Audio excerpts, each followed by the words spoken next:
Now once you have reached the office जहाँ पर आपको इंटरव्यू देना है, तो भी आपको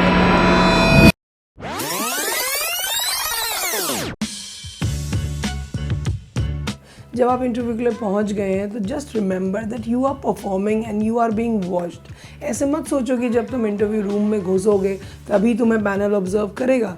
मे be there are other people who are observing you, there must be a peon who is there must be a receptionist who is talking to you, there must be some guard, कोई security personal. ऐसे बहुत सारे लोग होते हैं जो उस office में आपको ऑब्जर्व कर रहे हैं। May be some CCTV camera is there जिसमें आपको पैनल भी ऑब्जर्व कर रहा है, you never know. So you have to be prepared for that and you have to behave very well there। जब आप एंटर करोगे, आप गार्ड से बात करोगे या आप रिसेप्शनिस्ट से बात करोगे तो पोलाइटली प्रोफेशनल मैनर में तमीज़ से बात करनी है। मिसबिहेव नहीं करना है वहाँ जाकर और एक गलत इंप्रेशन क्रिएट नहीं करना है अपना कि किस तरह का इंसान है, किस तरह से वो आ गया है। जब आप इस तरह से पोलाइटली बोलते हो, एक तो आपका इंप्रेशन अच्छा होता है, दूसरा जो सामने वाला इंसान है वो आपको हेल्प करने के लिए उसका मन करता है क्योंकि आपने इतना पोलाइटली रिस्पेक्टफुली उसे ग्रीट किया, उसे गुड मॉर्निंग बोला, फिर आपने उससे बात करी। तो जब भी आप अच्छे से किसी से तमीज़ से बात करते हो तो वो भी आपको तमीज़ से बोलता है और आपकी हेल्प करने की कोशिश करता है। तो इस छोटी सी चीज़ का अगर आप ध्यान रखोगे तो आपके ये बहुत काम आएगी।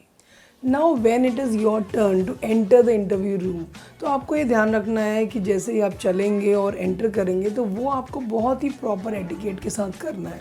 जब आप रूम को ओपन करेंगे, परमिशन लेंगे अंदर जाने की, फिर आप जाकर वहाँ पर बैठेंगे। बैठने से पहले आप उन्हें ग्रीट करेंगे, जो भी पैनल मेंबर्स हैं उनको आप good morning everyone, good morning sir, good morning ma'am, जो भी आपका टाइम है अकॉर्डिंगली आप कुछ ग्रीटिंग देंगे।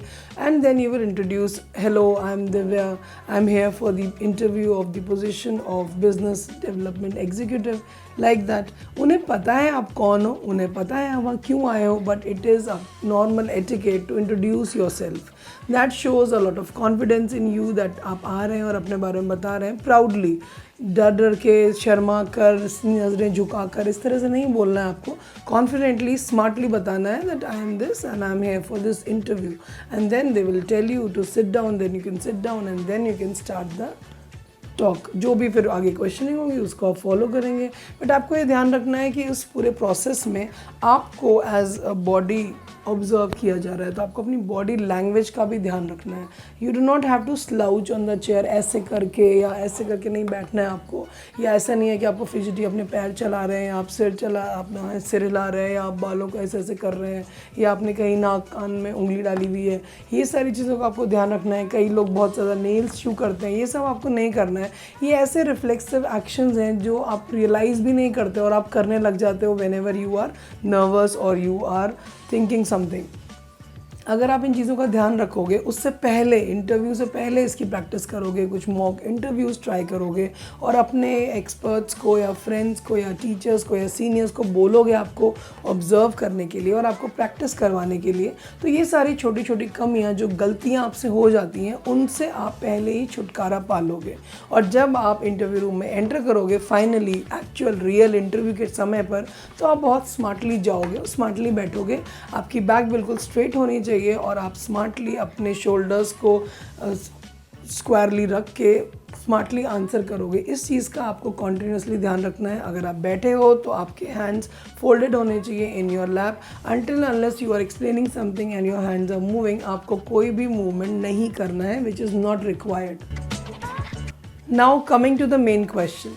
जब आप इंटरव्यू के लिए पहुंचोगे और आपको कुछ ना कुछ क्वेश्चनिंग शुरू होगी, उससे पहले वो आपसे पूछेंगे, tell me about yourself, we would like to know about you, what would like to tell us about yourself. तो उस समय के लिए आपको पता है इस तरह का क्वेश्चन एक्सपेक्टेड होता है, तो उस समय के लिए आपको पहले से एक एलिवेटर पिच प्रिपेयर करके जानी है। करीब 30 सेकेंड्स टू 1 मिनट की एक पिच, जिसमें कि आप बताओगे उन्हें अपनी बेस्ट चीज़ों के बारे में, वो आपको पहले से प्रिपेयर करके जाना है।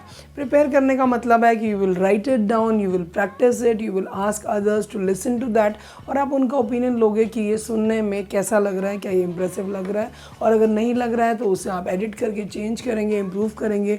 ये आपको पहले से करके जाना है और ये चीज़ जो है वो बिल्कुल आपको अच्छे से लर्न होनी चाहिए कि एग्जैक्टली आपने बोलना क्या है। है, क्योंकि ये बहुत ही छोटा सा समय है, बहुत फ्यू सेकंड्स में आपने अपने आप को एक्सप्रेस करना है, और जितना इम्प्रेसिवली और जितनी इंपॉर्टेंट बातें आप उतने टाइम में बोल पाओगे, उसी के बेसिस पर आगे की क्वेश्चनिंग डिपेंड करती है। उसी में से कोई चीज़ लेकर वो आपको आगे पूछेंगे। तो इसलिए ज़रूरी है कि आप बिल्कुल सही बातें और ज़रूरत वाली बातें जो आपको बतानी ही है अपने बारे में, उनको इस एलिवेटर पिच में एक्सप्रेस करो।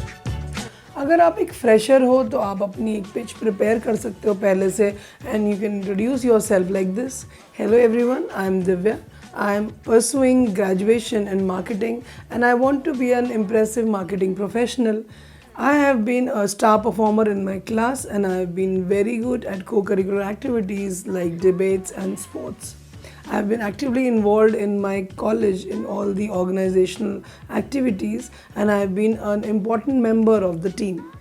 इस तरह से जो भी चीज़ें आपने अच्छी की हैं, जिनमें आप अच्छे हो, जो स्किल्स आपने दिखाए हैं, जो आपने सीवी में भी लिखे होंगे, उनसे ही रिलेटेड कुछ चीज़ें आप अपने छोटी सी एक 4-5 लाइन्स की पिच प्रिपेयर करके उसमें लिख सकते हो, so that you are prepared and you say the exact things that you want to convey to them. जो भी उस जॉब रोल के लिए, उस पोजीशन के लिए इंपॉर्टेंट चीज़ें हैं, उसके हिसाब से आप अपनी एक पिच प्रिपेयर करिए, उसका थोड़ा सा प्रैक्टिस करके जाइए और उसी को वहाँ पर डिलीवर करिए। उसी में से कोई पॉइंट निकाल कर फिर वो आगे बात करना शुरू करेंगे। अगर आप एक एक्सपीरियंस्ड इंडिविजुअल हैं तो you can start of with your graduation and post graduation qualifications or your experience. You can say, hello everyone, I am Dr. Divya. I am a PhD in finance and I have been teaching finance for the last 15 years. My research interests are like this. इस तरह से आप बता सकते हो कि आपने क्या क्या इंपॉर्टेंट काम किया है, कुछ एग्जाम्पलरी अचीवमेंट्स जो आपके हैं उनको आप शोकेस कर सकते हो, एंड फिर आगे बात शुरू करेगा पैनल आपसे। शुरू में ही जब आप कॉन्फिडेंटली अपने कुछ इंपॉर्टेंट एरियाज़ को हाईलाइट करते हो तो इंटरव्यूअर को भी वो इंपॉर्टेंट पॉइंट्स मिलते हैं उठाने के लिए और उन पर बात करने के लिए, और जो पॉइंट्स आप उन्हें दोगे उन्हीं पर आगे बात शुरू होगी। इस तरह से इनडायरेक्टली आप इंटरव्यू को अपनी डिज़ायर्ड डायरेक्शन में लेकर जा सकते हो। इस पिच के बाद जो भी फॉलोअप आपके क्वेश्चंस होंगे उनको आपने आंसर तो करना है, पर आपको कॉन्स्टेंटली ये चीज़ ध्यान में रखनी है that you have to answer these questions in a very short and concise manner. ये नहीं कि एक क्वेश्चन के बारे में पूरी कहानी शुरू कर दी अपने, उन्होंने आपको फैमिली के बारे में पूछा और आपने पूरे ख़ानदान की डिटेल बतानी शुरू कर दी। केवल लिमिटेड चीज़ें बताइए टू द पॉइंट जो कि उन्होंने आपसे पूछा है।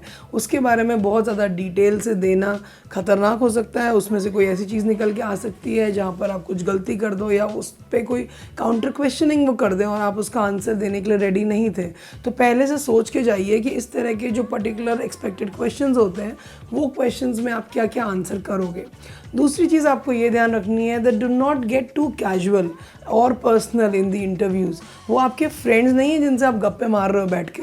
जो भी चीज़ आप बोल रहे हो अपनी फैमिली के बारे में, अपनी लाइफ के बारे में, अपनी पर्सनल लाइफ के बारे में, उन चीज़ों के बारे में बहुत ज़्यादा कैजुअल होकर बोलना या बहुत डिटेल देना या कोई अपनी लव लाइफ के बारे में कोई डिटेल शेयर कर देना या अपनी फैमिली के बारे में कोई चीज़ बता देना, ये सब करना बहुत ही बड़ी बेवकूफ़ी होती है and that shows that you are not professional at all. तो ये साइड आपको वहाँ पर नहीं दिखानी है अपने इंटरव्यू में। बिल्कुल टू द पॉइंट रहना है, सोच समझ के बोलना है, फ्रेम करना है आंसर को और फिर आंसर देना है। साथ में आपको ये भी ध्यान रखना है कि जो भी आप बोल रहे हो उसको धीरे धीरे और आराम से बोलो, क्लियरली बोलो। ये नहीं कि आप जल्दी बोलने के चक्कर में, क्योंकि आप नर्वस हो रहे हो, आप पैनिक हो रहे हो, तो ऐसा नहीं है कि आप स्टैमर करने लग जाओ या ऐसे करने लग जाओ या अपने पाम्स को इस तरह से करने लग जाओ या बहुत ज़्यादा घबराने लग जाओ। वो आप होगा जब आप जल्दी जल्दी बोलने की कोशिश करोगे और आप ऐसा प्रेशर फील करोगे कि मुझे फटाफट इनके क्वेश्चन का आंसर देना है। ऐसा मत करिए। जब भी आपको ऐसा फील हो कि आप नर्वस फील कर रहे हो, which is very natural in any interview, specially as a fresher, तो आप बिल्कुल आराम से बैठ के टेक फ्यू डीप ब्रेथ्स, फिर सोचिए एंड फिर उनको आंसर करिए। एंड कोई प्रॉब्लम नहीं है, इंटरव्यूअर भी जानता है कि आप फ्रेशर हो, they also respect that and they will see that you are nervous and they will probably tell you to, they will smile and they will probably tell you not to panic, take your own time. So do that, maybe drink some water and then take a deep breath and then answer them slowly and clearly. जल्दी जल्दी बोल के कुछ गलती करके आप अपना impression ख़राब कर दोगे, जो कि आप बिल्कुल भी नहीं चाहते होगे। आई होप इंटरव्यूज़ के दोनों पार्ट्स आपको अच्छे लगे होंगे, इंटरेस्टिंग लगे होंगे and you must have learn few things from there. Part 3 will have few more tips related to the interviews, so stay tuned.